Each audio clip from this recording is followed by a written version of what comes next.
অনেক জল্পনা কল্পনার অবসান ঘটিয়ে অবশেষে পরিবর্তন হলো উত্তরাধিকার সম্পত্তির ভাগাভাগি পদ্ধতি। এই বিষয় নিয়ে আজকে আপনাদের সামনে ডিটেইলে ডিসক্রাইব করব।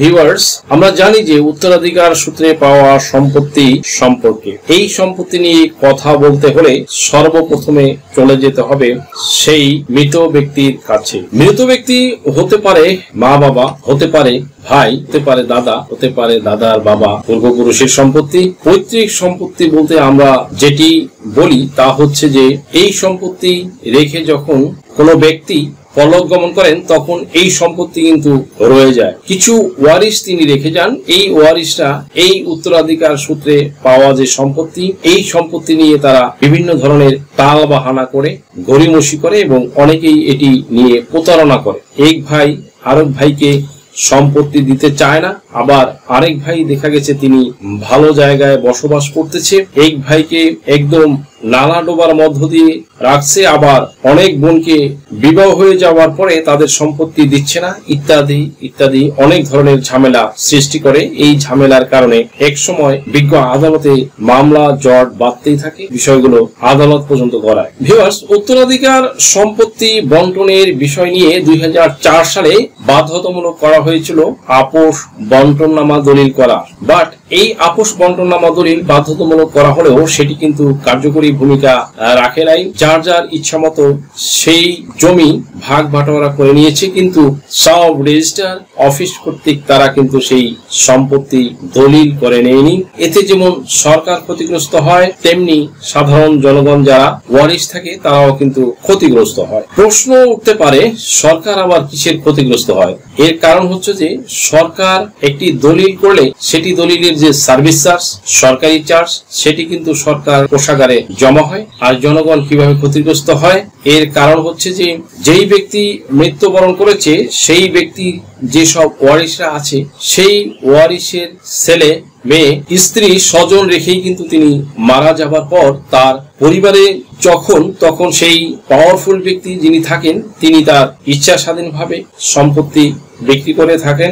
মনে করুন তিনি ইচ্ছা স্বাধীনভাবে যাকে যতটুকু দেওয়া তাকে ততটুকু দিয়ে দিল, কাউকে একটু কম দিল, কাউকে একটু বেশি দিল, মানে সম্পূর্ণ ব্যাপারটা হচ্ছে তার মন গড়া ব্যাপার। এই মন গড়া সিস্টেম বা পদ্ধতি এটা কিন্তু করার কোনো সুযোগ আর থাকছে না। আপনি যদি এখন চান এক খণ্ড জমি বিক্রি করতে, সর্বপ্রথমে চাইবে অবিভক্ত সম্পত্তির আপোষ বন্টননামা দলিল। সুপ্রিয় দর্শক মন্ডলী, আপনি যদি নামজারি করতে যান, আপনি যখন খাজনা দিতে যাবেন তখনও আপনাকে কিন্তু সেই আপোষ বন্টননামা দলিল দেখাতে বলবে। আমার কাছে অনেকেই প্রশ্ন করেছেন যে জমির খাজনা দিতে গেলে সম্পূর্ণ সম্পত্তির খাজনা দিতে হচ্ছে, কিন্তু আমি তো এত সম্পত্তির মালিক নই, আমি সম্পত্তি দখলে আছি 1 বিঘা, আমাকে এখন 10 বিঘা সম্পত্তির খাজনা দিতে হবে, সেটা আমি কিভাবে দিব, কেন দেব? কিন্তু যেই ব্যক্তি এই প্রশ্ন করেন তার অন্তত পক্ষে এতটুকু বোধগম্য হওয়া উচিত যে কেন 10 বিঘা সম্পত্তির খাজনা দেওয়ার কথা বলা হচ্ছে। এজন্যই যে এই সম্পত্তিটি সম্পূর্ণভাবে একসাথে রয়েছে এবং অবিভক্ত ভাবে রয়েছে ও ভাগ বাটোয়ারা হয় নাই, সেই বৃত্ত ব্যক্তির নামেই সম্পত্তি রয়ে গেছে। সরকারের সংশ্লিষ্ট বিভাগ, ভূমি অফিসগুলোতে, রেকর্ড বইতে, বালাম বইতে যেখানে খোঁজ করবেন সেখানেই সেই মৃত ব্যক্তির নামেই এই সম্পত্তি রয়েছে। বাট রেখে যাওয়া যে ওয়ারিশ তারা এই সম্পত্তি নিজের ইচ্ছায় ভার্বালি মৌখিকভাবে তারা ভাগ বাটোয়ারা করে বসবাস করতেছে। কিছু কিছু বিষয় দেখা গেছে যে কিছু কিছু ব্যক্তিরা নামজারিও করে নিয়েছে অলরেডি, আবার কিছু কিছু ব্যক্তির নামে হালনাগাদ যে রেকর্ডটি সেটিও কিন্তু হয়েছে। এই হালনাগাদ রেকর্ড নিজের নামে হওয়া এবং নামজারি নিজের নামে হওয়ার সাথে সাথেই তারা নিজেরা মনে করেন যে তারা নিজেরা ব্যক্তি মালিকানা অর্জন করেছেন বা তারা ব্যক্তি মালিক হয়ে গেছেন। ব্যক্তি মালিক তারা তত সময় পর্যন্ত থাকবে যতক্ষণ পর্যন্ত মৃত ব্যক্তির অন্য কোনো ওয়ারিশ ওই নামজারি এবং রেকর্ড খতিয়ান নিয়ে বিজ্ঞ দেওয়ানি আদালতে আপনার বিরুদ্ধে মোকদ্দমা না করবে।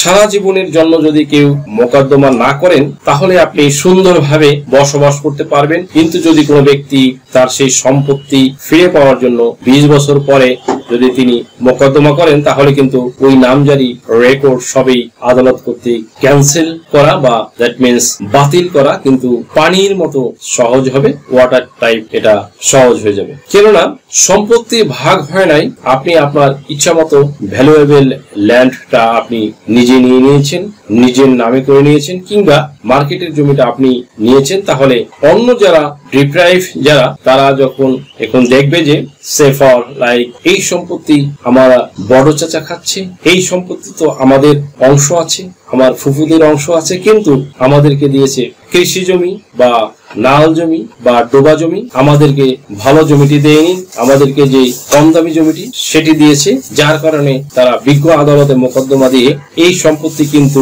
বের করে নিতে পারবেন। সুপ্রিয় দর্শক মন্ডলী, সেক্ষেত্রে 20 বছর হোক, 30 বছর হোক বা 50 বছর হোক, এই জমি অপরাধ প্রতিরোধ ও প্রতিকার আইন 2023 সেখানেও কিন্তু স্পষ্ট বলা আছে, এবং আপনারা জানেন যে একটি অতিরিক্ত সংখ্যা ভূমি অপরাধ প্রতিরোধ ও প্রতিকার আইন 2023 বিধিমালা প্রজ্ঞাপন প্রকাশ করা হয়ে গেছে বহু আগেই। এই প্রজ্ঞাপন যদি আপনি সুন্দর করে পড়েন, তাহলে এই প্রজ্ঞাপনে আপনি 3 অনুচ্ছেদে দেখতে পাবেন যে জমি সংক্রান্ত বিষয়ে যারা অপরাধ করবে তাদের শাস্তি হবে, এবং একদম বিচারিক আদালতে দিয়ে তাদেরকে শাস্তির বিধানও কিন্তু থাকবে। দ্যাটস ওয়াই সেই জন্যই এখন এসসি ল্যান্ড অফিসে গেলে নাম জারি করা যাচ্ছে না, বা জমি বিক্রি করতে গেলেও বিক্রি করা যাচ্ছে না। সুপ্রিয় দর্শক মন্ডলী, এই ট্র্যাডিশনটা চেঞ্জ হয়ে গেছে। সরকার মনে করতেছে যে বারবার রেস্ট্রিকশন দেওয়ার কারণে জনগণ সঠিক পথে আসছেন, সেজন্যই সরকারের এই ব্যবস্থাটি নেওয়া হয়েছে যে আপোষ বন্টননামার দলিল না হওয়া পর্যন্ত কারোর সম্পত্তি নামজারি রেকর্ড কোনো কিছুই তাদের নামে হবে না। এখন অনেকে প্রশ্ন করে থাকেন যে আমরা তো করতে চাই, বাট অনেকে আছে তারা করতে চায় না। এটা কোনো কথা না বন্ধুরা, করতে অবশ্যই হবে, এটা ম্যান্ডেটরি ভাবে এনিহাউ এটা করতেই হবে। সেই জন্য এই ভিডিওটির মাধ্যমে আপনাদের জানাচ্ছি, ইনফর্ম করছি যে কেউ করবে না, তাতে আপনার সমস্যা নেই ভিউয়ার্স। এই ক্ষেত্রে আপনার করে নেওয়ারও কিন্তু সিস্টেম আছে। যদি আপোষ বন্টননামা করেন, তাহলে যারা সকল ভাই বোন এক জায়গায় বসে যার যার ইচ্ছা মতো আপনারা কিন্তু সম্পত্তি নিতে পারবেন। আর যদি আইনের মাধ্যমে যেতে হয়, তাহলে ফায়াজ তৈরি করে হিস্সা মোতাবেক প্রত্যেক দাগে দাগে আপনি যতটুকু সম্পত্তি পাবেন সেই সম্পত্তিতে আপনাকে যেতে হবে। এই জন্যই আপোষ বন্টননামা দলিল যদি করা হয় সাব রেজিস্ট্রি অফিস থেকে, তাহলে এই সম্পত্তির নামজারি রেকর্ড খতিয়ান হবার পরেও সারা জীবনের জন্য অন্য কোনো ওয়ারিশ এসে সেই সম্পত্তি দাবি করতে পারবে না। সুপ্রিয় দর্শক মন্ডলী, এরপরে হচ্ছে যে যারা আপোষ বন্টননামা দলিল এখনো পর্যন্ত করতে পারেন নাই, অথচ 20 বছর পূর্বে বাবা মারা গেছে, সেই সম্পত্তি নিজেরা মৌখিকভাবে বন্টন করে তারা বসবাস করছে, নামজারি হয়ে গেছে, কিংবা একটা রেকর্ডও হয়ে গেছে, তাহলে মনে মনে ভাবছেন যে আর কোনো সমস্যা বোধ হয় হবে না। সমস্যা অবশ্যই থাকবে, এটা কিন্তু মাথায় রাখতে হবে, এটা অবশ্যই থাকবে। কেননা রেকর্ডও সংশোধন করা যাবে, আবার নামজারিও কিন্তু সংশোধন করা যাবে, কিন্তু দলিল সংশোধন করা যাবে না। কারণ দলিল সংশোধন করতে গেলে বিজ্ঞ বিচারক মহোদয় তিনি দেখবেন মৃত ব্যক্তির ওয়ারিশরা তারা যে আপোষ বন্টননামা দলিল করেছেন সেটি কিন্তু পারফেক্ট এবং সাব রেজিস্টার অফিসের বালাম বইতে এন্ট্রি করা আছে। দ্যাটস ওয়াই এই রেজিস্ট্রিকৃত যে বন্টননামা দলিল, এই দলিলটি বাতিল হবে না। তাই অ্যাজ সুন অ্যাজ পসিবল আপনারা এই বিষয়টি দেখবেন। এখন আসা যাক, কেউ যদি করতে না চায় বা এগ্রি না হয়, তাহলে আপনি কি করবেন? আপনার করণীয় কি? আপনাকে হুমকি দিচ্ছে, আপনাকে বুঝে দিচ্ছে না, তাহলে ভূমি অপরাধ প্রতিরোধ ও প্রতিকার আইন 2023 5 অনুচ্ছেদে কিন্তু আপনি মামলা দিতে পারবেন। সবচেয়ে বড় কথা হচ্ছে আপনি এই নতুন যে বিধিমালা আছে, এই বিধিমালার উপরে বেস করে আপনি ফৌজদারি আদালতে মোকদ্দমা দিয়েও কিন্তু আপনার সম্পত্তি আপনি ফিরে পেতে পারেন। কিন্তু সমস্যা একটু, সেটি হচ্ছে যে আদালতমুখী হলে সবার জন্যই সমস্যা। এজন্যই সমস্যা হচ্ছে যে চলে যেতে হবে, প্রত্যেক দাগে দাগে সম্পত্তি নিয়ে ভোগ করলে থাকতে পারবেন না।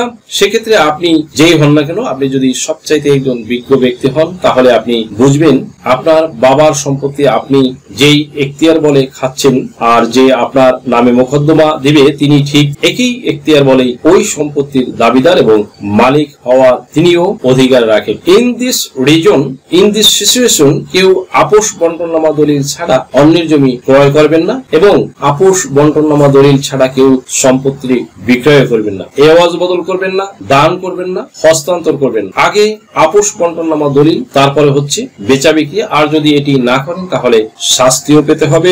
আবার যারা ক্রয় করবেন সম্পত্তি, সেই সম্পত্তি আপনাদের হারাতেও হতে পারে। ভূমি অপরাধ প্রতিরোধক প্রতিকার আইন 2023 বিধিমালায় অতিরিক্ত সংখ্যায় কিভাবে লেখা হয়েছে এগুলো সুন্দর করে পড়ে দেখে বুঝে নেবেন। সুপ্রিয় দর্শক মন্ডলী, ভিডিওটি যদি আপনাদের সামান্যতম উপকার আসে তাহলে রিকোয়েস্ট করব চ্যানেলটি লাইক, শেয়ার, কমেন্টস এবং সাবস্ক্রাইব করে পাশে থাকা বেল আইকনটি প্রেস করে দিন, যাতে পরবর্তী ভিডিওর নোটিফিকেশনটি খুব সহজেই পেয়ে যান। সো আজকের মতো এখানেই শেষ করছি। দেখা হবে অন্য কোনো দিন, অন্য কোনো ভিডিওতে, অন্য কোনো আইনি কন্টেন্ট নিয়ে। সেই পর্যন্ত সকলে ভালো থাকুন, সুস্থ থাকুন, নিরাপদে থাকুন। আবারও সবাইকে ধন্যবাদ জানিয়ে এখানেই শেষ করছি। আল্লাহ হাফেজ।